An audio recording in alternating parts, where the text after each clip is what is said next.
Na tarde desta segunda-feira, um caso de violência em Vila Rica chamou a atenção.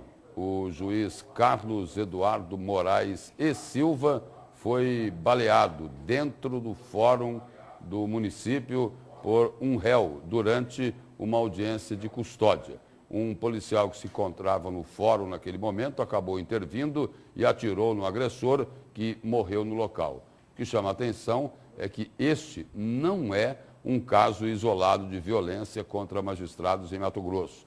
No último dia 27, um outro juiz foi atacado no interior do estado, dessa vez por um advogado, no Fórum de Paranatinga. E é sobre esse assunto que eu converso ao vivo agora com o juiz da 7ª Vara Criminal de Cuiabá, Marcos Faleiros, representando a Associação Mato Grossense dos Magistrados. Boa tarde, doutor Faleiros. Boa tarde.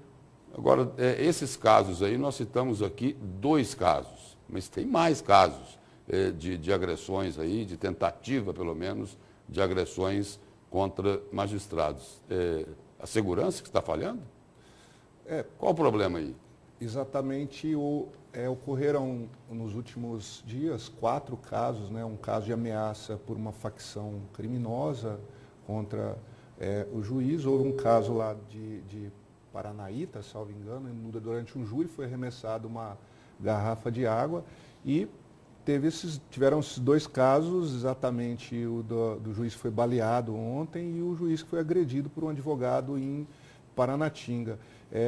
Isso aí estão sendo revistas todas as questões de segurança dos fóruns e também por um momento de, vamos dizer assim, de instabilidade no país, acaba que essas situações ocorrem. Mas o Tribunal de Justiça e o CNJ têm acompanhado e vão tomar todas as providências necessárias para que sejam cessadas essas ameaças, agressões e, obviamente, ressaltando aqui um trabalho muito bom da Polícia Civil e Polícia Militar nessas situações. O senhor citou aí a situação de instabilidade que o país atravessa. Exato. Na opinião da AMAN, da Associação dos Magistrados, qual a relação com essa instabilidade, né, em função do clima político, das divisões entre candidatos e estas agressões contra magistrados? Obviamente que como podemos observar aí na própria imprensa, o Poder Judiciário anda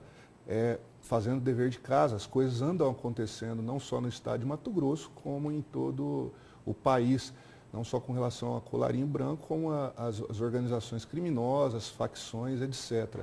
E durante um certo período está aí havendo uma reação contra os juízes. A gente tem observado uma desconstrução e falando-se aí em desobediência civil, etc. E obviamente que isso aí de uma forma ou de outra dá um impacto na população de baixo e afeta o juiz lá da cidadezinha do interior e o juiz da mais alta corte. Todos os poderes judiciários têm sido afetados com isso, mas necessariamente o Poder Judiciário tem tentado e nunca se fez tanto no Poder Judiciário como agora, no sentido de dar andamento aos processos e os culpados serem efetivamente punidos. É o que anda acontecendo no Poder Judiciário atualmente. Obviamente, os inocentes absolvidos.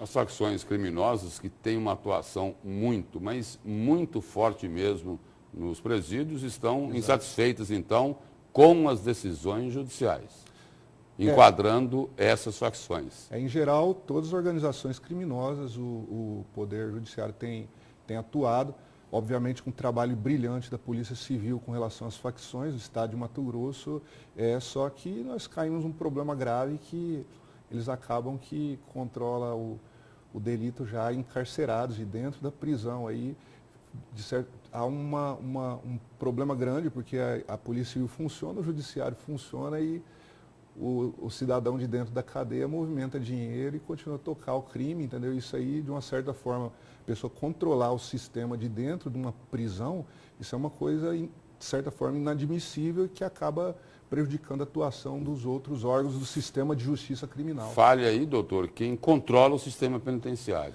ou melhor, quem deveria controlar.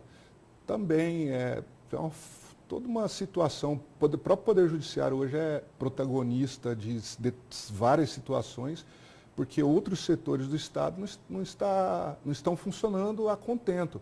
O juiz nunca pode ser o protagonista de uma democracia. Quando o juiz passa a ser esse protagonista, é que as outras partes, vamos dizer assim, do Estado não está funcionando. Então, essa questão é muito mais complexa.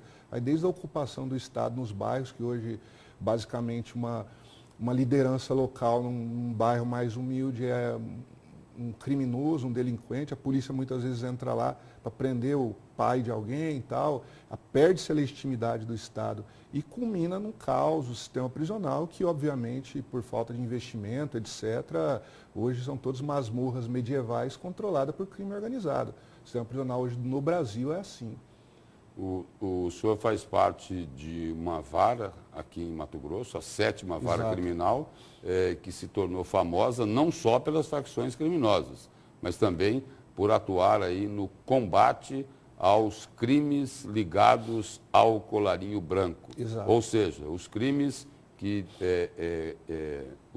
foram cometidos por homens públicos, por gestores públicos. Aí passaram por lá o ex-governador Silval Barbosa, tem processos lá envolvendo o ex-deputado José Riva e muito mais gente. Esses processos, eles começam a ser sentenciados a partir de quando? Lúcio, muito boa essa pergunta. Quando assumimos lá, eu e o Dr. Jorge, pegamos um estoque de 120 processos aproximadamente para sentença. A ideia é que todos esses processos para sentença contra essas autoridades, etc., e quem também não é autoridade, vão ser todos sentenciados até, no mais tardar, início de dezembro. Essa é a meta lá da 7ª vara, desses 120 processos. Fora o trâmite normal da vara, as audiências, etc., e as operações que estão tramitando lá. Então, passamos por sentença da Arca de Noé, daquela época ainda que tem números lá, e vai no segmento aí dos mandatos de lá para cá, até culminar agora nas questões mais recentes, como Rêmora, Sodoma, etc. E todas essas operações aí, todas essas investigações poderão ter um desfecho em termos de sentença até o final desse ano. Dá tempo para tudo isso? Já estamos bem adiantados, como tem acompanhado na imprensa aí, as sentenças estão sendo proferidas, né? Toda semana publica-se na imprensa uma sentença ou outra saindo, como foi o caso da Sodoma 1, esses casos da Arca de Noé, etc. Então já está em procedimento de fase de sentença. Então, vamos dizer assim, não falta muitos processos para que essas sentenças sejam todas proferidas até o final do ano, que é o estoque que nós recebemos. Esses casos aí envolvem corrupção, cobrança de propina, e aí a pergunta é a seguinte: quanto é que poderá ser devolvido aos cofres públicos de quem meteu a mão no dinheiro da sociedade? Olha, essa é uma boa pergunta, Lúcio. Obviamente que com a condenação os valores têm que ser devolvidos. Aí ocorre que muitas vezes talvez a pessoa já não detém o valor, ou já gastou, enfim, colocou em nome de laranja, ou paraíso fiscal, etc.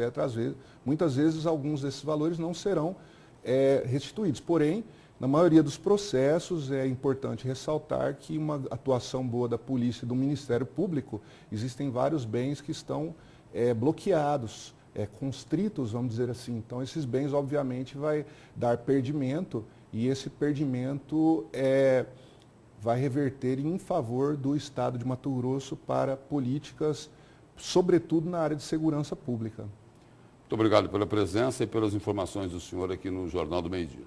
Obrigado, Lúcio Sérgio.